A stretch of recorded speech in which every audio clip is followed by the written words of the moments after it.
Não se esqueça de se inscrever no canal, deixe seu like e ative o sininho. Conte todos que você lembrar.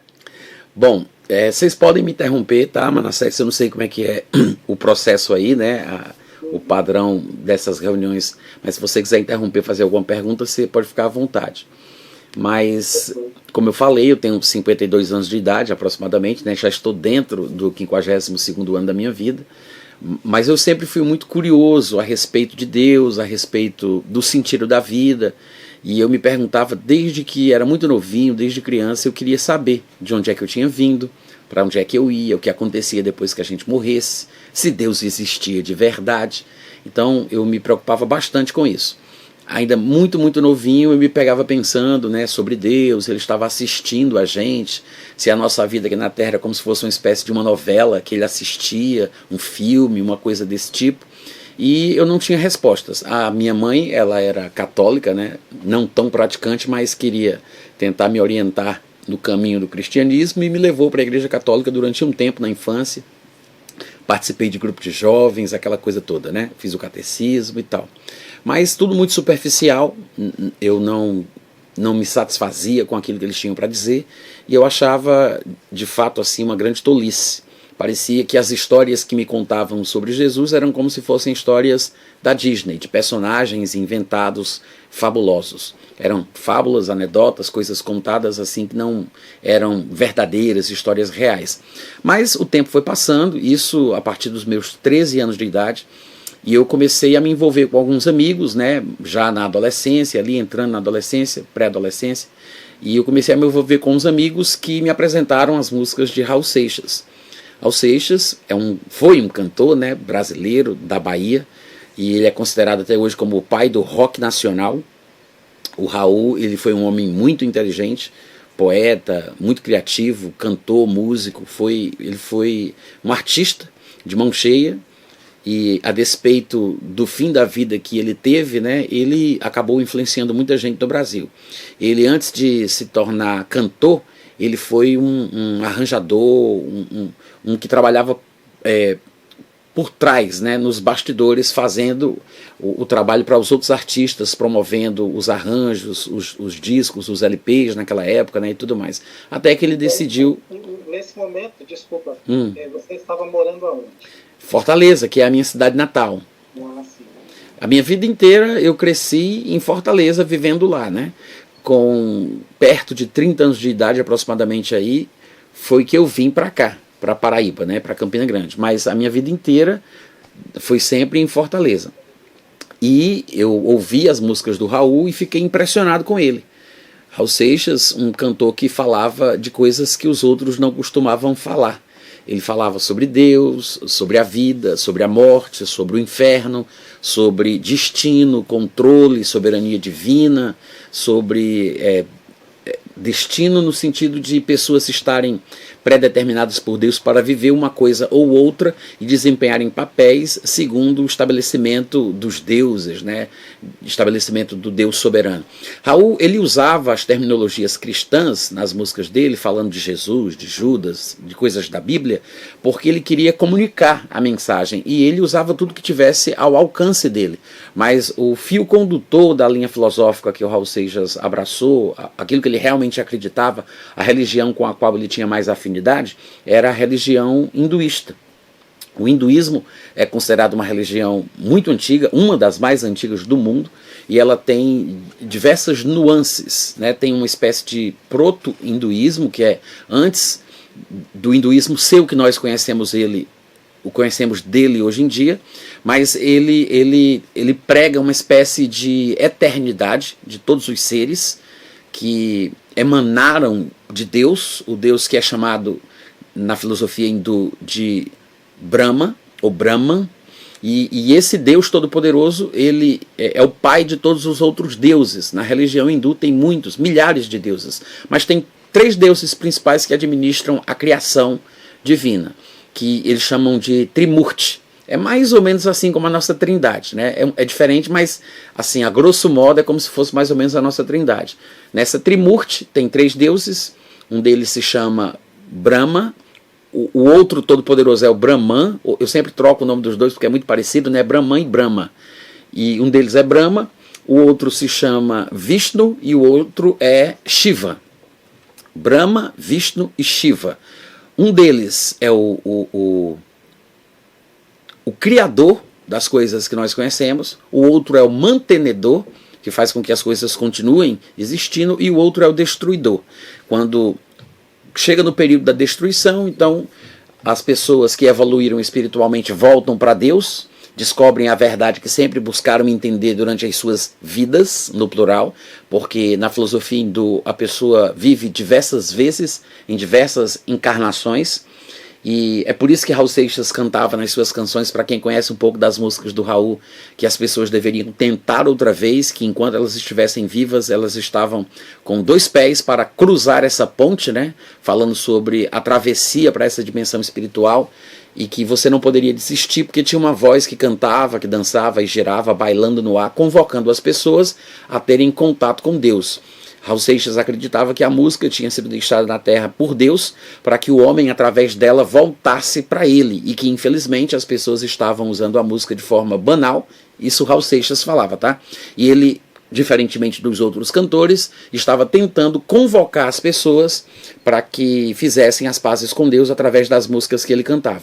Então, na filosofia hindu, que na verdade Raul Seixas defendeu, cantou e pregou em toda a sua vida artística, existia esses 3 deuses e tinha um tempo pré-determinado para a destruição de tudo. O deus Shiva teria então a permissão divina do Todo-Poderoso, do Supremo e Soberano, o Brahma ou Brahman, de finalmente destruir essa criação. E estas criações, elas são assim, criadas, mantidas e destruídas em ciclos, né? E o tempo de existência de uma criação é 7.000 anos, coincidentemente com alguns padrões bíblicos que nós conhecemos, né? Mas na visão hinduísta é exatamente assim. Quando chega no 7º milênio, então tudo é revelado, as pessoas que descobriram Deus, elas vão sorrir, vão partir, vão estar com Ele.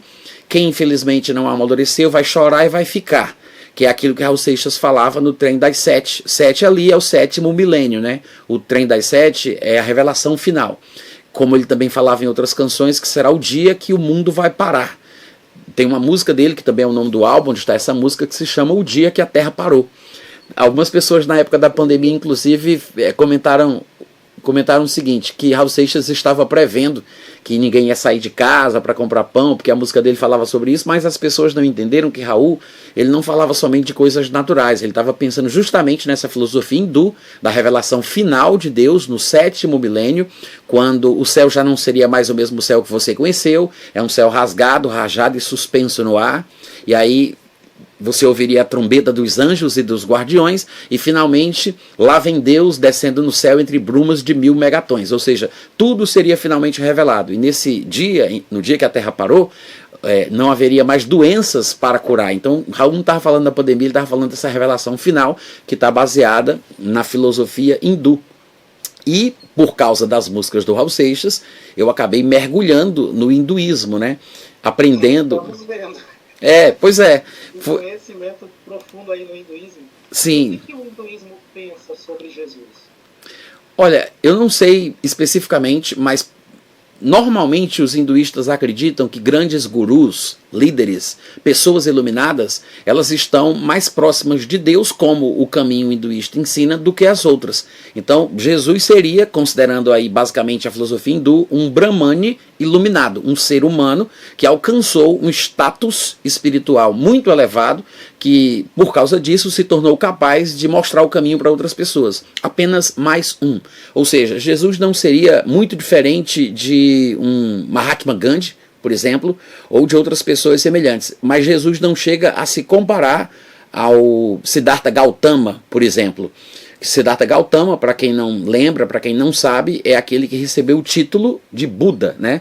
Buda é uma palavra em sânscrito, que é o idioma no qual o livro sagrado hindu foi escrito. O livro se chama Bhagavad Gita, que é uma frase em sânscrito, que traduzido ao português significaria o canto do Senhor, que é justamente com base nesse texto que Raul Seixas faz aquela música Gita. Vocês devem lembrar, é bem famosa. Ele diz: eu que já andei pelos 4 cantos do mundo, foi justamente num sonho que Deus me falou. Às vezes você me pergunta por que é que eu sou tão calado, não falo de amor quase nada, nem fico sorrindo ao teu lado. Você pensa em mim toda hora, me come, me cospe, me deixa. Talvez você não entenda, mas hoje eu vou te mostrar. Aí Deus começa a dizer: eu sou a luz das estrelas, eu sou a cor do luar, eu sou as coisas da vida, eu sou o medo de amar. E ele vai falar o que ele é. E ali no que ele se declara ser, ele fala de coisas boas, coisas ruins, o bem e o mal, a mão do carrasco, o inferno, ele é tudo, né? Então esse é o Deus hindu. E aí no coro dessa música, eu não sei se vocês lembram, mas fica um pessoal falando Gita, Gita, Gita. Gita é justamente o nome em sânscrito para Senhor. O Bhagavad Gita, ele ensina isso, né? A língua sagrada dos hindus. Buda é uma palavra em sânscrito que significa o iluminado. Quem foi Siddhartha Gautama na visão hinduísta? Ele foi uma das encarnações de Vishnu, que é uma daquelas divindades da Trimurti, né? Que é mais ou menos parecido com o que a gente chama de trindade.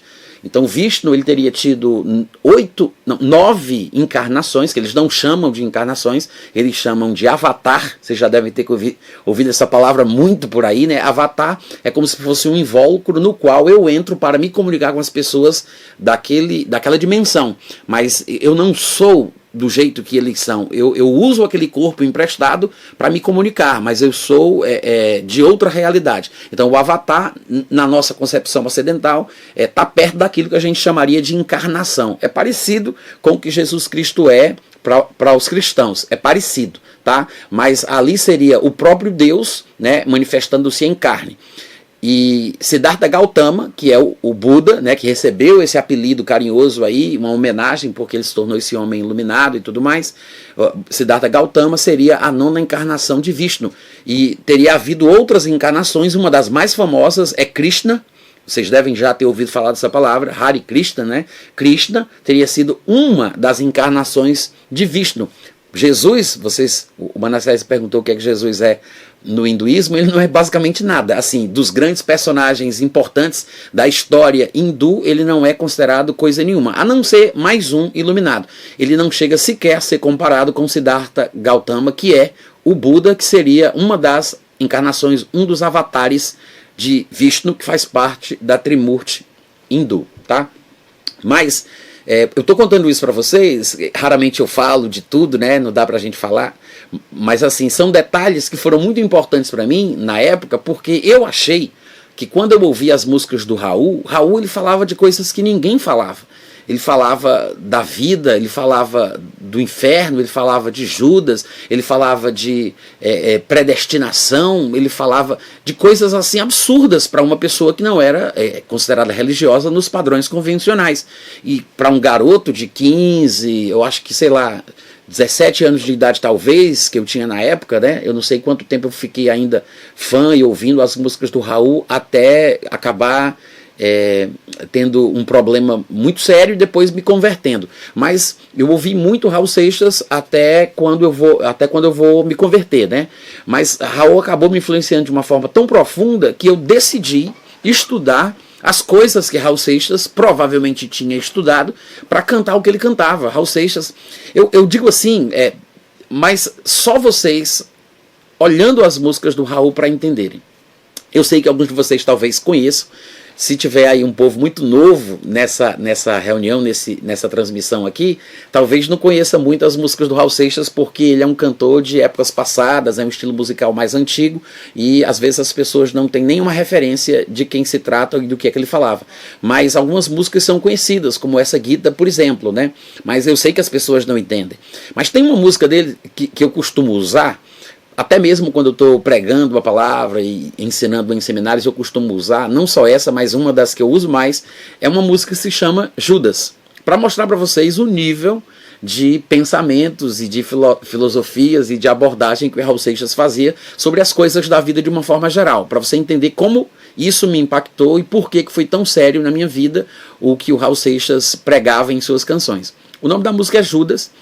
E essa música foi lançada num LP chamado Mata Virgem, e tudo do Raul Seixas tinha duplo sentido, tá? Às vezes sobre coisas naturais que refletiam verdades espirituais, e às vezes eram coisas espirituais de forma direta. Nessa própria música que eu mencionei, eu mencionei algumas por parte aqui, eu sei que vocês não devem ter percebido, mas a música O Trem das Sete, né, que ele diz, olha, o trem já não lá vem o trem das sete, aquela coisa toda, quem vai ficar, quem vai chorar, quem vai partir, quem vai sorrir, é o trem das 7 horas, é o último do sertão. Ele vem pegar os que sabem do trem, ele está falando sobre essa revelação final, no dia que a Terra vai parar, e Deus vai se revelar, e aqueles que tiverem evoluído espiritualmente serão levados para usufruir de 7.000 anos de revelação, de glória, de paz, enquanto as outras pessoas ficarão numa espécie de sono da alma profundo, inconscientes, até o próximo ciclo recomeçar, né? E aí, numa dessas canções, Raul Seixas, ele fala sobre Judas. E ele diz que Judas fazia parte de um plano secreto, que era amigo fiel de Jesus, que foi escolhido por ele para pregá-lo na cruz. Cristo teria morrido como homem, o mártir da salvação, deixando para Judas, o seu amigo, o sinal da traição. Tudo isso porque das alturas fazem escrituras, não disse assim,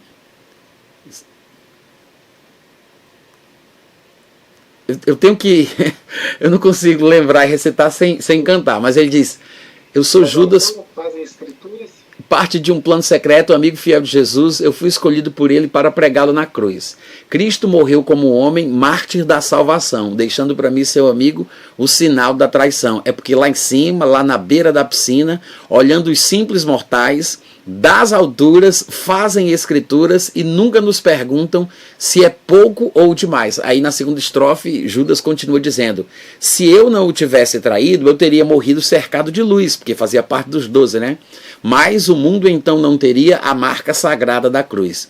E para provar que me amava, pediu outro gesto de amor, porque o primeiro gesto de amor que Jesus pediu a ele foi a própria traição, né? Mas pediu outro gesto de amor, pediu que o traísse com um beijo que a minha boca então marcou. Tudo isso porque lá em cima, na beira da piscina, olhando os simples mortais das alturas, fazem escrituras e nunca nos perguntam se é pouco ou demais.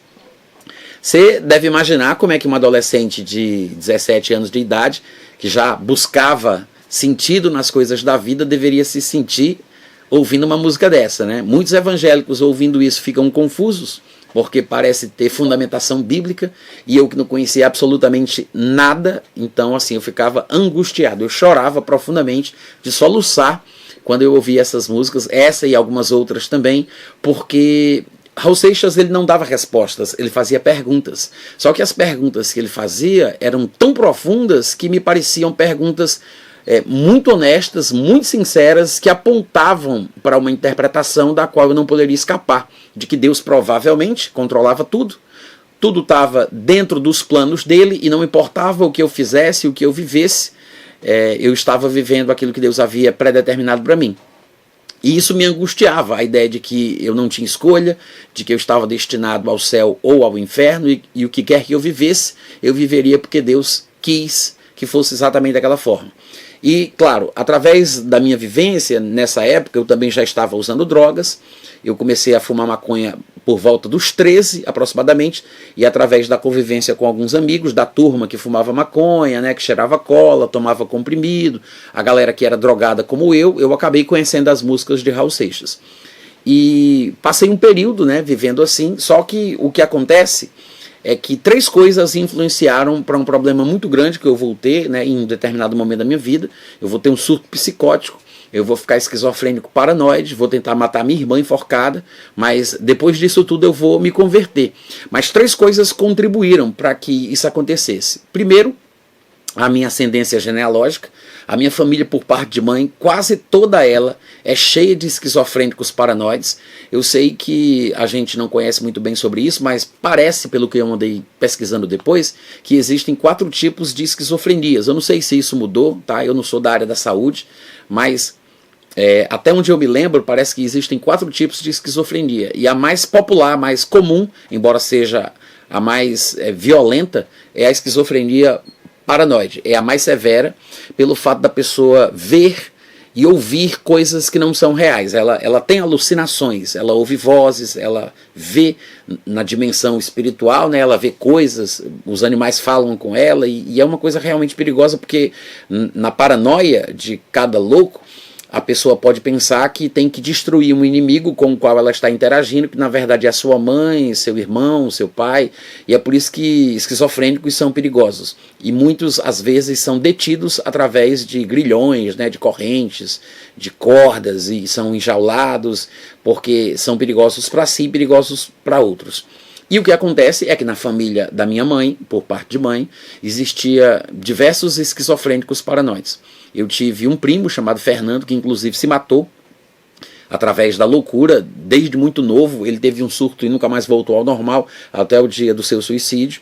Ele foi esquizofrênico paranoide. Eu morava do lado da casa dele, parede com parede, e eu ouvi desde muito novinho ele falando numa língua que ele inventou, uma coisa muito louca, falando em latim misturado com outras coisas, como se ele estivesse realmente conversando com pessoas. E a vida inteira eu ouvi a voz do Fernando dessa forma. E além do Fernando, uma tia chamada Tia Rita, ela parece que também tinha problemas de surto psicótico. Meu tio, com quem eu convivi, a Tia Rita eu não conheci muito bem, mas o tio Joaquim eu convivi com ele, que era o pai de Daniel e André, outros 2 esquizofrênicos também, e o tio Joaquim tinha esquizofrenia e a vida inteira ele entrava e saía do manicômio. E ele tinha que tomar remédios controlados para que ele não tivesse surtos, para que ele não prejudicasse a vida de ninguém. Inclusive a minha mãe, irmã do tio Joaquim, ela era costureira, e um dia o tio Joaquim entrou na casa dela, que estava com algumas clientes, ele entrou nu na sala, e a mamãe ficou muito nervosa. A mamãe estava grávida de 8 para 9 meses do que seria a minha irmã mais velha, e ele entrou nu, minha mãe acabou brigando com ele, colocando ele para fora, aquela coisa toda, e ela teve esse estresse e acabou perdendo a criança. Então a mamãe contava que perdeu o que seria a minha irmã mais velha por causa desse surto do meu tio Joaquim. E eu convivi com ele a vida inteira até a morte. Ele sempre foi esquizofrênico, e um dos filhos dele também acabou tendo o mesmo destino, infelizmente, tendo que tomar remédios controlados a vida inteira. O outro foi assassinado. Então, assim... Pastor Natan, a esquizofrenia tem cura? Cientificamente falando, eles dizem que não, né? Na medicina diz que não tem cura para a esquizofrenia. É como, sei lá, eu acho que, não sei se diabetes, que é uma coisa que se desencadeia de um ponto para frente e depois não tem como reverter, né? Talvez por causa dos genes, né, que vem dos pais, alguns dizem que é hereditário, mas todo gene ele é um arquivo zipado, que ele vem dentro do corpo humano, e o ambiente, alguns estímulos, situações ou coisas que são vividas, descompactam aquele arquivo, né, aquelas informações zipadas dentro do seu corpo, são descompactadas, e aí o surto ou outras doenças, elas realmente acabam se manifestando e a pessoa não conseguiria mais voltar ao normal. Dizem que não tem cura, né? Quando eu contei minha história em alguns lugares que eu passei, em algumas igrejas, inclusive profissionais de saúde, psiquiatras, psicólogos, vieram conversar comigo e falaram sobre esse assunto, né? Bom, na minha família, por parte de mãe, nenhum dos meus parentes, nem meu tio, nem meus primos, nem minha avó, que eu soube, não convivi com minha avó, a mãe da minha mãe, mas eu soube que ela também era esquizofrênica, e nenhum deles parece ter se recuperado, infelizmente. Alguns até morreram por causa da loucura, né? Ou porque mexeram com alguém e acabaram sendo assassinados, ou porque se mataram, ou coisas semelhantes. Mas, no meu caso, aos 18 anos de idade, mais ou menos, que dizem que é aproximadamente a idade que acontece isso, né? Eu tive esse surto, porque além da questão da minha família, né, essa ascendência genealógica aí, que acaba influenciando, teve essas outras coisas que eu estava contando para vocês. A minha busca por Deus, né, meu desespero, a influência profunda do Raul Seixas e da filosofia hindu. Eu cheguei a ler o Bhagavad Gita, para vocês terem uma ideia.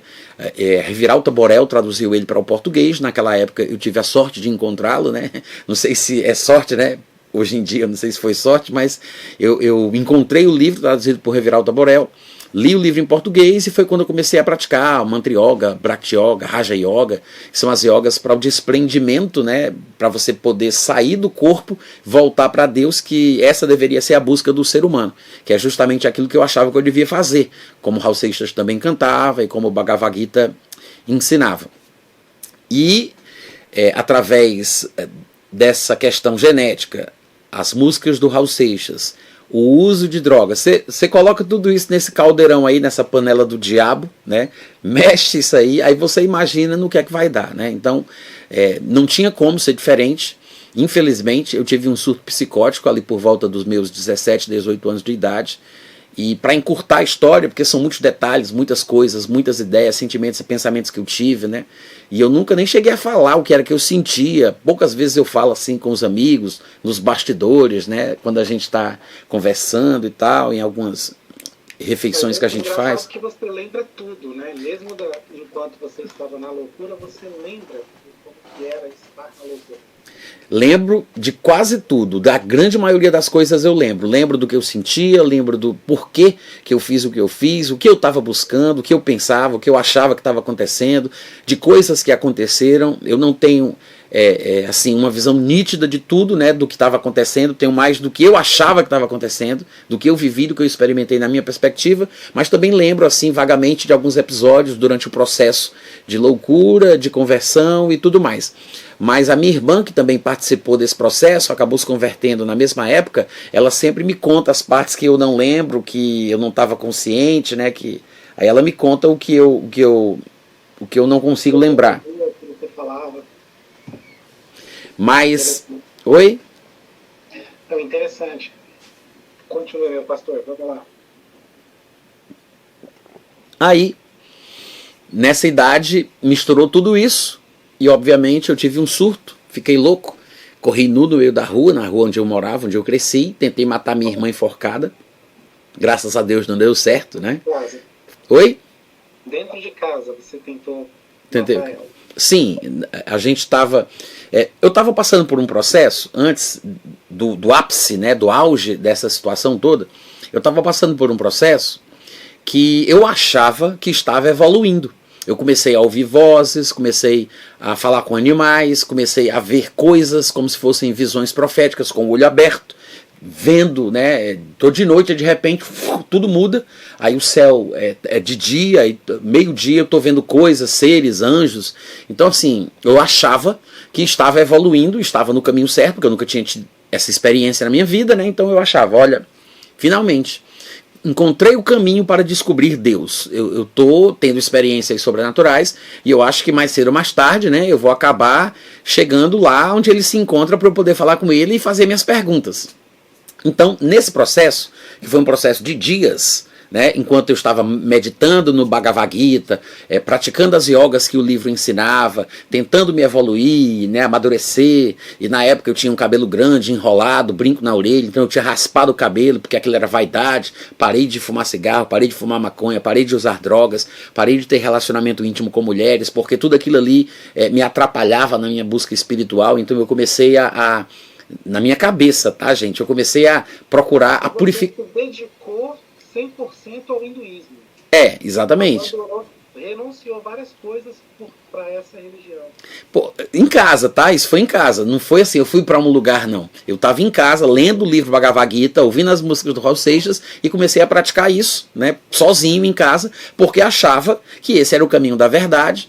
Tinha descoberto a fonte que Raul Seixas tinha bebido e da qual ele cantava as músicas que ele cantava, então eu já sabia que estava no caminho que eu queria, porque era o mesmo caminho do Raul. Raul era aquele que era responsável de ter me convocado para essa visão. Encontrei o livro Bhagavad Gita, estava lendo o livro, comecei a praticar as yogas que o livro ensinava, né, que é como se fosse a Bíblia hindu, tá? É um dos livros mais sagrados.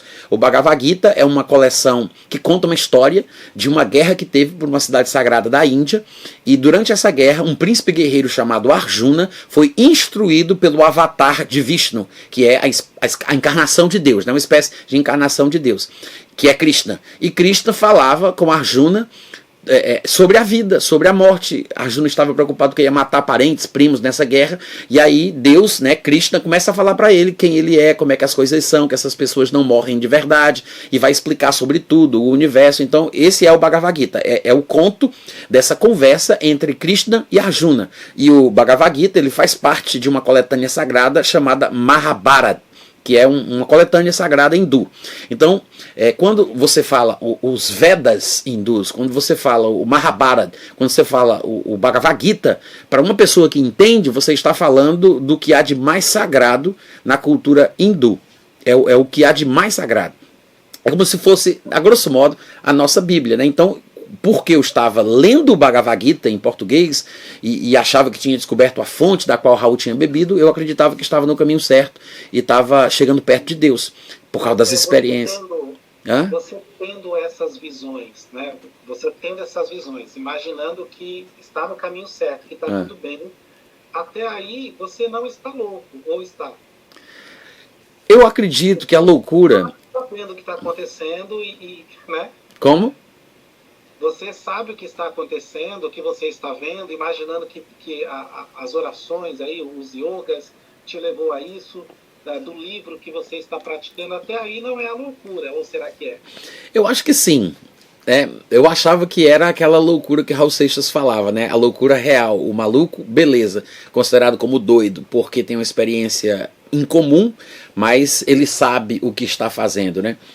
Só que, na verdade, a esquizofrenia é exatamente isso. É um barato que a pessoa vive, uma realidade paralela, que ela experimenta, que para ela é real, mas que as outras pessoas não entendem. Tem 5 pessoas na minha frente. 3 são verdadeiras, 2 não são. Eu falo com todo mundo. Eu não sei quem é de verdade, quem não é. Então, assim, a loucura é uma realidade vivida por alguém que os outros não fazem parte. Então, era já a loucura, óbvio, mas na minha cabeça, né, eu estava tendo uma experiência de evolução espiritual, chegando perto de Deus, encontrando mestres e guias iluminados que vieram para me mostrar o caminho, dizer o que estava certo e o que estava errado, onde eu estava acertando e onde eu estava errando, e por aí vai. Então, assim, era a loucura, mas eu achava que não era, né? Mas se você observar, quando Jesus vai falar sobre a loucura, ele fala muito pouco, mas ele faz alguns comentários. Em um desses momentos, lá em Marcos, eu acho que é Marcos, ou é Mateus, no capítulo 7, Jesus vai dizer que há muitos males que vêm de dentro do espírito humano, de dentro do coração do homem. E entre elas está a loucura. No final da lista ele diz, e a loucura. Ou seja, é uma coisa espiritual que vem de dentro do coração do homem. É uma coisa que vem de dentro do espírito humano, né? Uma realidade espiritual vivida pela pessoa. Então as pessoas dizem, Natan, mas é uma doença ou é espírito e demônio? Não tem muita diferença. Eu sei que hoje em dia a gente tem a tendência de querer diferenciar doenças e enfermidades de espíritos e demônios, mas quando você vai para a Bíblia, né, na terminologia, no palavreado bíblico, você observa que lá não se falava de outra forma, a não ser dizendo que as doenças eram, na grande maioria das vezes, causadas por demônios. Você vê Jesus expulsando demônios e a Bíblia diz que ele expulsava um demônio, um espírito surdo. Aí a pessoa ouvia. Espírito cego, espírito mudo, o espírito de enfermidade que ele tirou daquela mulher que andava encurvada, nós chamaríamos hoje de artrite, e por aí vai. Os nomes que nós damos às doenças eram tratados de forma diferente. Naquela época, Jesus chamava de espíritos, de demônios, e por aí vai. Nem toda doença é necessariamente causada por um demônio, mas a grande maioria é. A grande maioria. O germe da doença, né, o espírito da enfermidade é justamente esse demônio. É o germe, né, é o espírito, é o que dá vida àquela doença. Mas o fato é que eu fiquei realmente louco, esquizofrênico, eu não tinha consciência do que estava acontecendo comigo, na minha cabeça.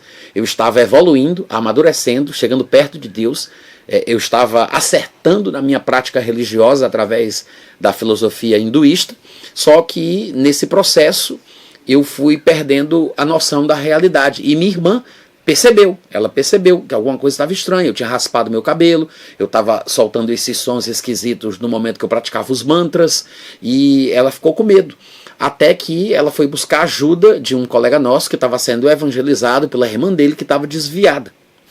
Olha a volta, né, que o Senhor Jesus teve que dar, né?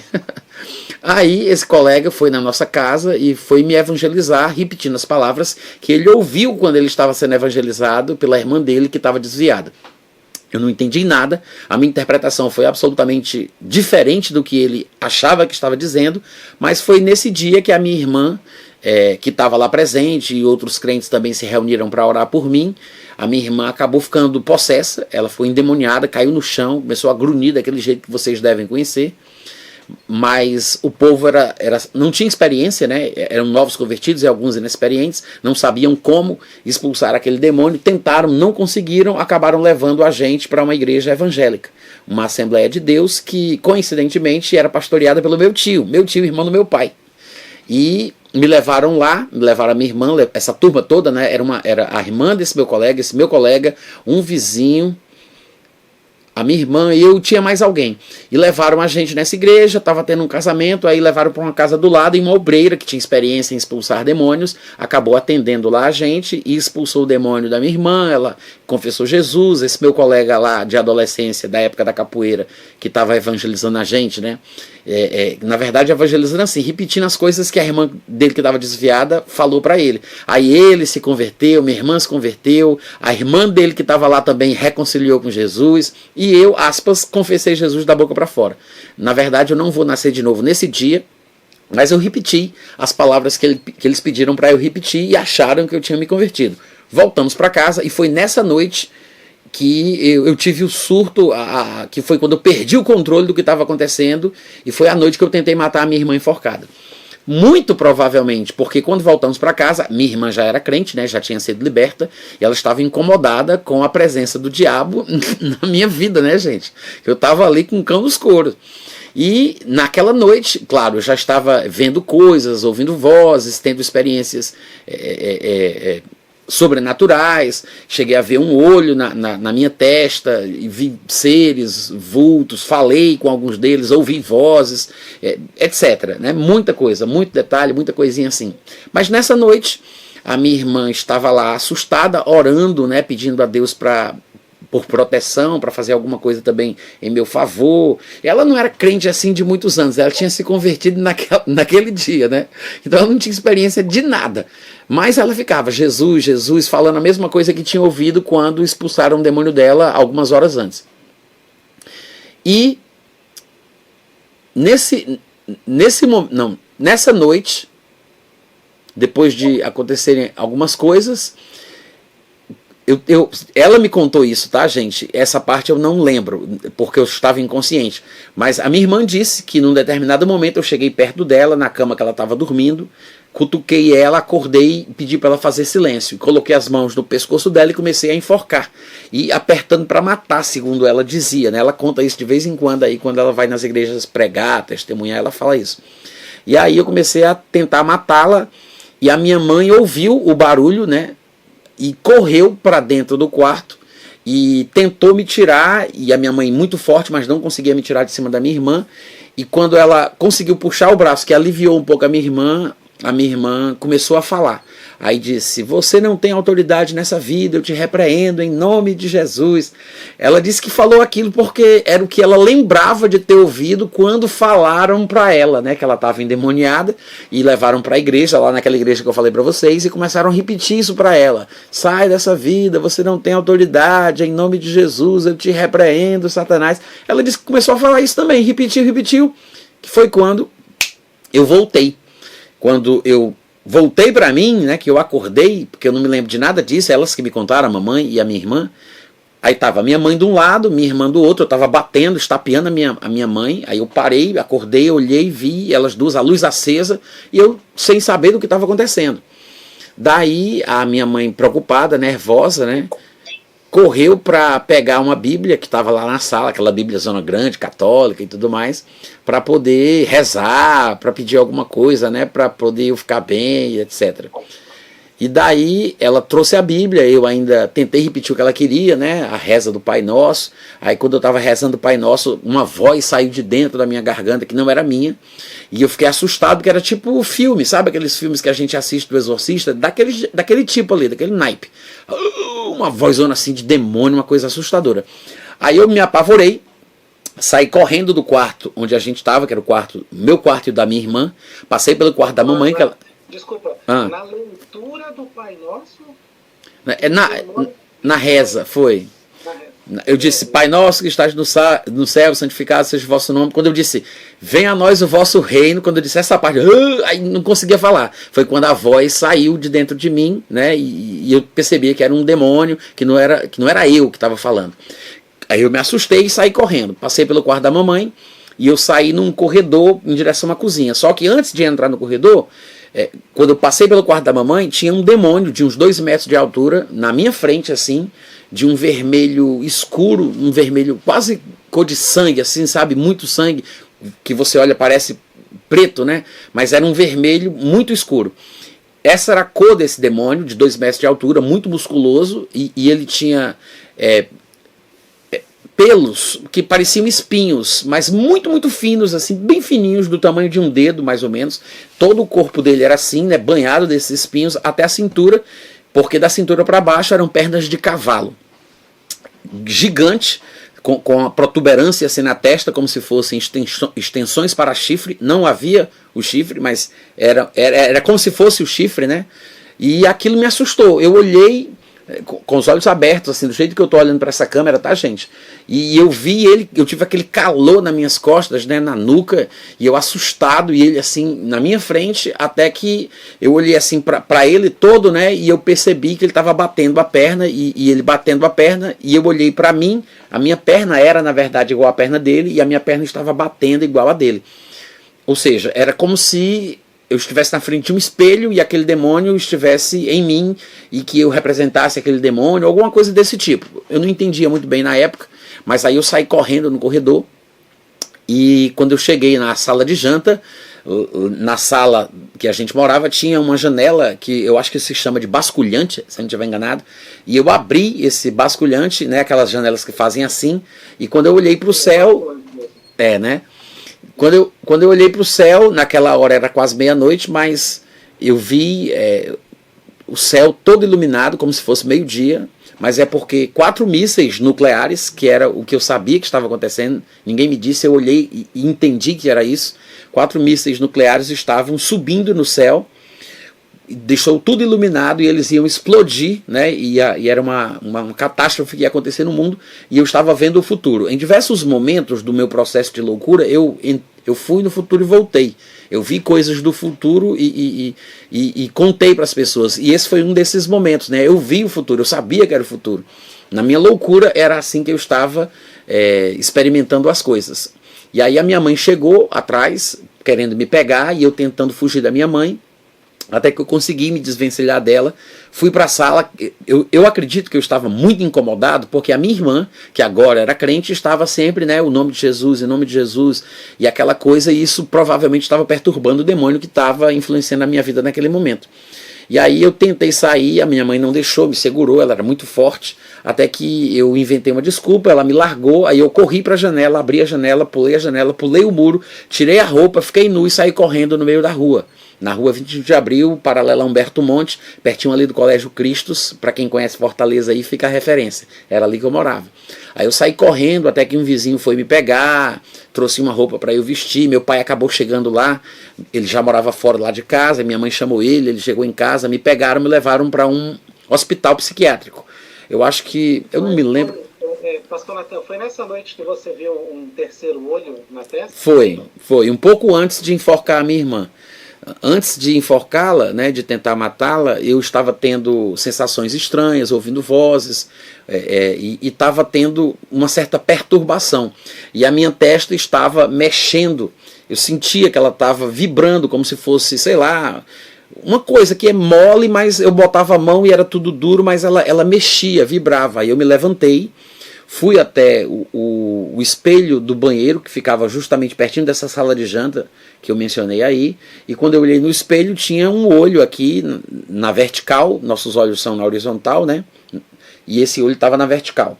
E os três em sincronia, né? Piscavam juntos, e era um olho que, na minha ideia, era o alento vital, o lugar por onde os espíritos humanos entravam nos corpos, sabe, a moleira da criança? O alento vital seria aquilo ali. O espírito entrava ali e saía por ali, quando morria ou quando evoluía espiritualmente, e na minha cabeça eu estava amadurecendo espiritualmente a ponto de poder partir para dentro de Deus. Então, aquele olho aberto que me fazia enxergar as coisas espirituais, entender coisas que os outros homens não entendiam, era o lugar por onde meu espírito iria sair. Eu estava ficando pronto para isso.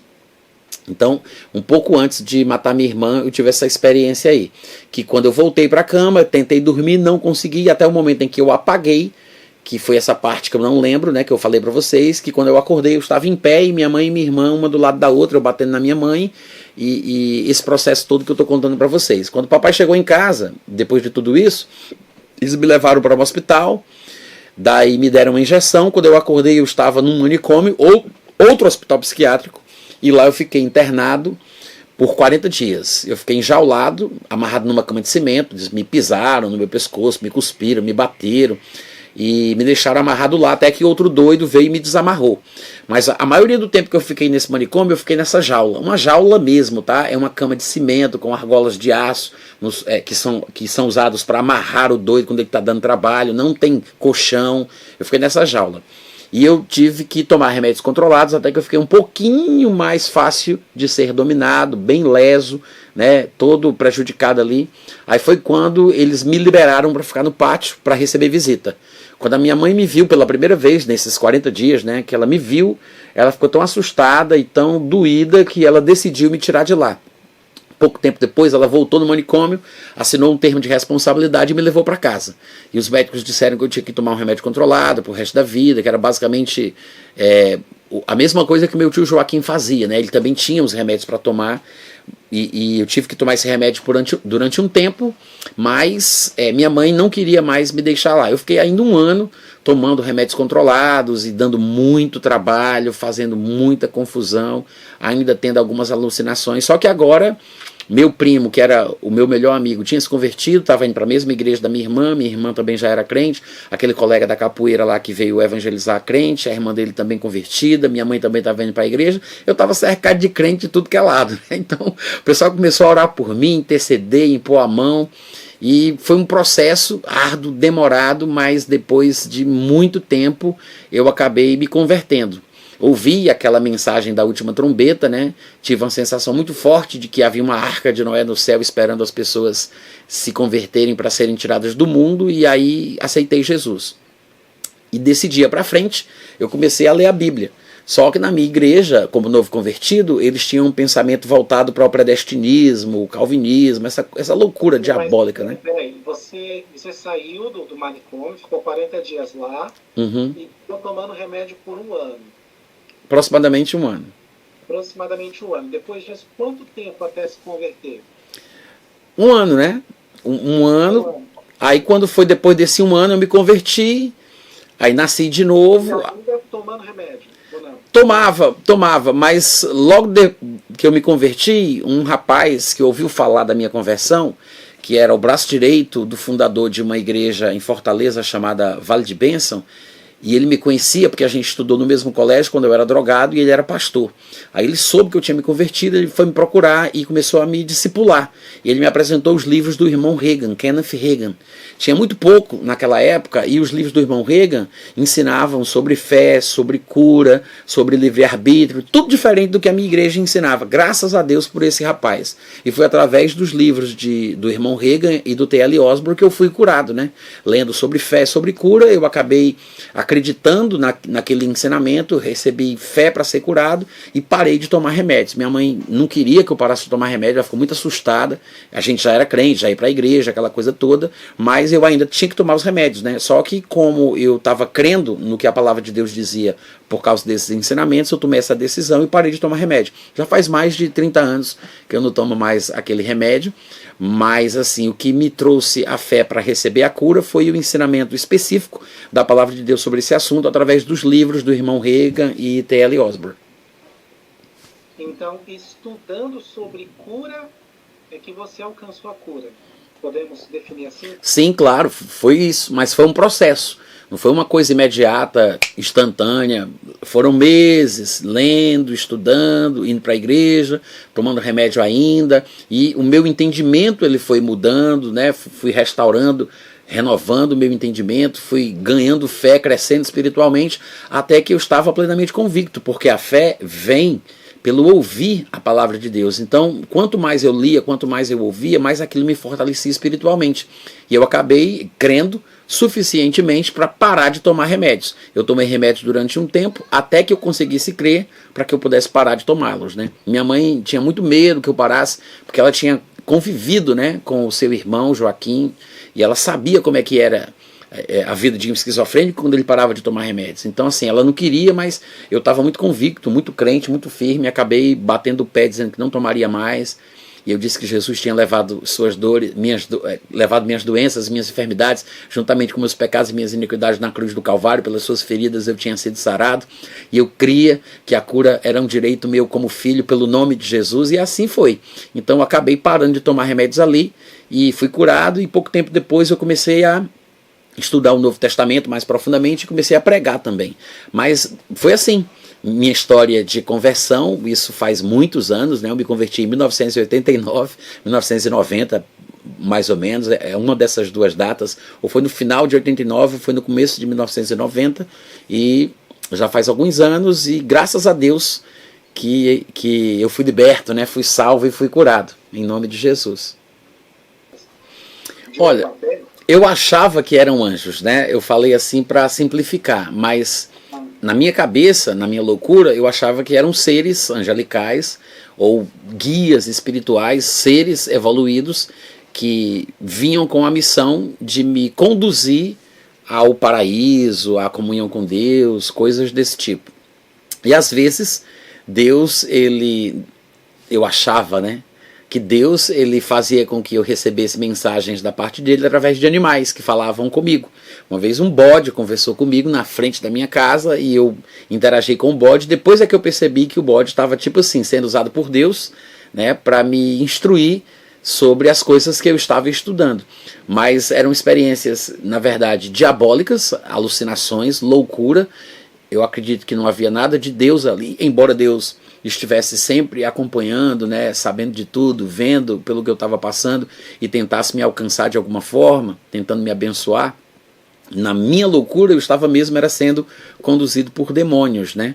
E eu ouvia vozes quando eu ia dormir, com os olhos fechados eu conseguia enxergar, em alguns momentos eu fechava os olhos para testar e conseguia ver, praticava telepatia com meu primo, né, que estava também interessado nas mesmas coisas e estava querendo ler o Bhagavad Gita, que era fã de Raul Seixas tanto quanto eu, que participava da Rosa Cruz. Então são experiências sobrenaturais assim, que pareciam confirmar que a gente estava no caminho certo, porque senão essas coisas não estariam acontecendo, né? Para mim provavam que eram coisas de Deus, mas nada muito significativo e real. Eu acho que eram mais demônios, né, que acabavam trazendo essas explicações. Às vezes apareciam em forma de vulto, passavam na minha frente, eu com os olhos abertos, eu via aquele vulto, e aí quando eu olhava, o vulto aparecia e desaparecia. Para que eu soubesse que ele estava ali. A rede da minha mãe, uma vez ela estava deitada na rede, e eu pensando que estava sendo treinado e testado para poder vencer etapas espirituais, né, nesse processo de evolução.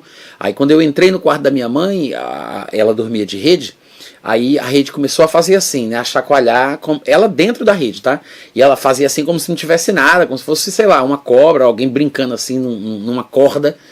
E na minha frente aquilo aconteceu, né, e eu sabia que era como se fosse um ser espiritual que estivesse ali naquela hora fazendo aquilo, um ser de luz, né, na minha cabeça.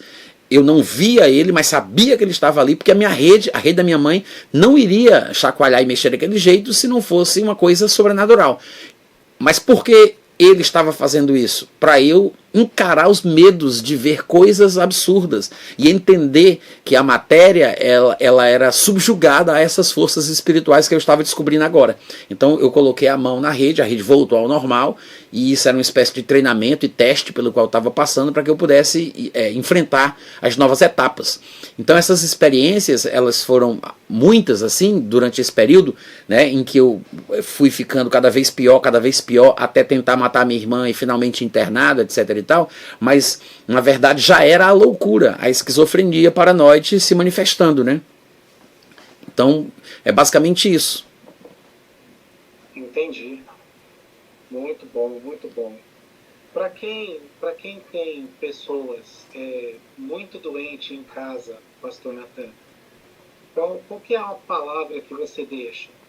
Eu aconselharia, Manassés, que as pessoas estudassem mais, primeiro, o Novo Testamento, que é a aliança vigente, na nova aliança que a gente vai descobrir quais são os nossos direitos e privilégios em Cristo Jesus, e que as pessoas procurassem ler livros que falam sobre fé e sobre cura. Não livros que falam mal de fé e de cura, ou de pregadores que ministram fé e cura, porque há muitos livros sobre fé e cura para criticar ou para fazer apologia à doença, para que as pessoas se conformem com isso como se fosse da vontade de Deus, e usam textos da Bíblia de pessoas doentes, de pessoas que enfermaram, ou coisas assim, para justificar a doença na vida do cristão. Só que o que eu falo de estudar sobre fé e cura é livros que interpretam a vontade de Deus a respeito desse assunto. Livros do irmão Reagan, livros do T.L. Osborne, que são livros simples, numa linguagem comum e que realmente ajudam as pessoas. Eu conheço 2 pessoas que foram loucas e que foram curadas através da leitura dos mesmos livros. Um sou eu, né, que é a história que eu vivi, e o outro é um pastor, atualmente é pastor, de Angola. Ele foi meu aluno numa escola de pastores, onde eu ensinei por 3 anos. Ele foi um dos meus alunos. Eu não sabia de nada, mas um dia ele me ouviu contando a minha história, e ele veio me dizer: Natan, você não sabe, mas eu também já fui louco. E ele era louco lá em Angola, Luanda, Angola. E ele era amarrado no quintal, porque ele era muito perigoso, mas durante um período que ele estava passando por isso, veio um pregador pregar na cidade, um evangelista, era uma cruzada a céu aberto, chamado T.L. Osborne, que é um dos escritores e autores que eu li. E aí levaram ele amarrado para a cruzada de T.L. Osborne. Foi quando ele acabou sendo curado, T.L. Osborne orou por ele, ele foi liberto na hora, e daquele dia para frente ele nunca mais precisou tomar remédio, nem nunca mais andou como ele andava antes, e foi curado e é pastor. Hoje em dia ele é pastor. São os 2 que eu conheço que eram assim loucos e foram curados, e coincidentemente através da influência do mesmo ministério, né, de T.L. Osborne. Eu também do irmão Reagan e T.L. Osborne, e ele parece que mais ou somente do T.L. Osborne. Então, o que eu diria? Leia livros desses homens, T.L. Osborne e Kenneth Reagan. São maravilhosos e vão produzir fé no seu coração, porque a fé é o entendimento correto da palavra de Deus a respeito de determinado assunto. Eles vão produzir fé no seu coração para que você possa finalmente receber a sua cura. Ou promover a cura na vida de alguém que você ama, tá? Normalmente assim, o processo de cura, ele envolve muitos aspectos. Às vezes, a unção para curar, ela se faz presente no ambiente, através da vida de alguém, e isso facilita a cura. Um dom de cura, a unção para curar, facilita a cura. Por outro lado, se uma pessoa recebe a cura por causa da unção que está presente, ou de um dom que alguém, sei lá, foi agraciado com ele, essa cura ela pode ser perdida mais facilmente, porque a pessoa ela não foi curada pela fé que ela desenvolveu, que ela fez crescer em seu coração através de ouvir a pregação da palavra a respeito do assunto. Ela teve um facilitador, aquela unção, e ela pode acabar perdendo aquela cura com mais facilidade quando Satanás vier novamente tentá-la com sintomas e coisas semelhantes, coisas da vida de uma forma geral. Mas a fé para a cura, ou a cura pela fé, ela pode acontecer através da leitura da palavra, do conhecimento da palavra. E os livros ajudam para isso, né? Porque eles sintetizam o que a Bíblia ensina sobre fé e sobre cura, que fazem com que a pessoa possa, então, acabar recebendo essa bênção.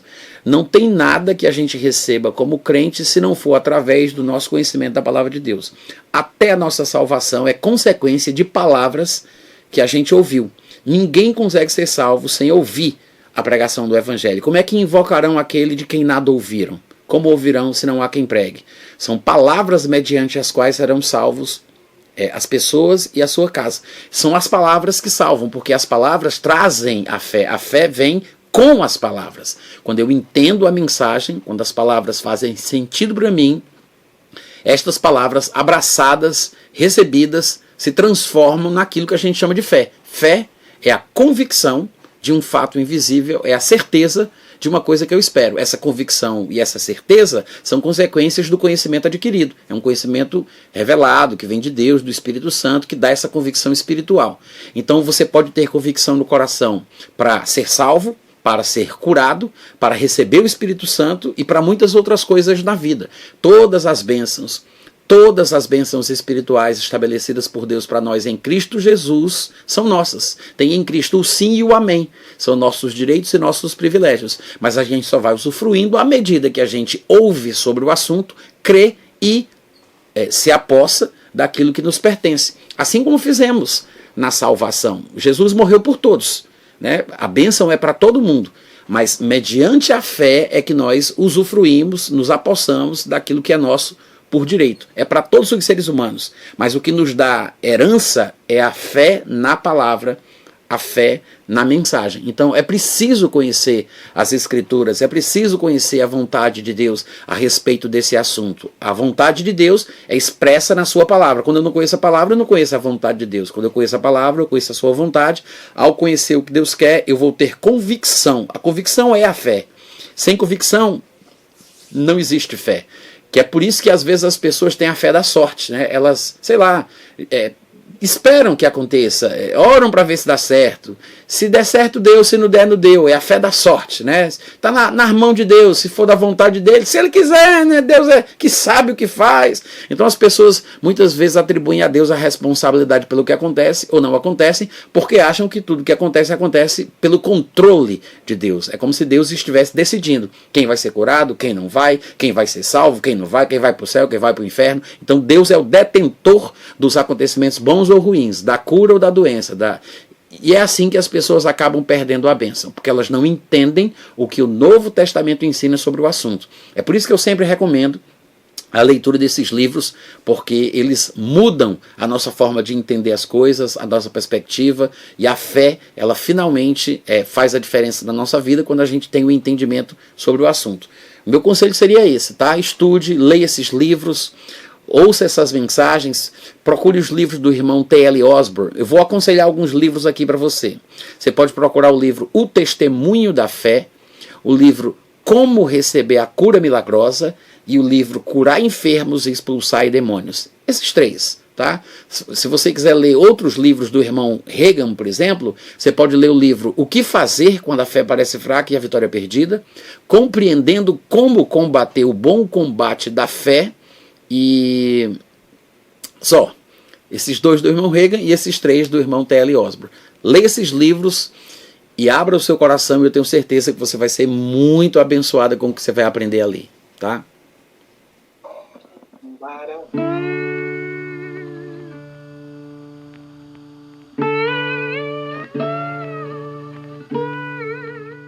Este é um trabalho independente e conta com a ajuda das pessoas que têm sido abençoadas por ele.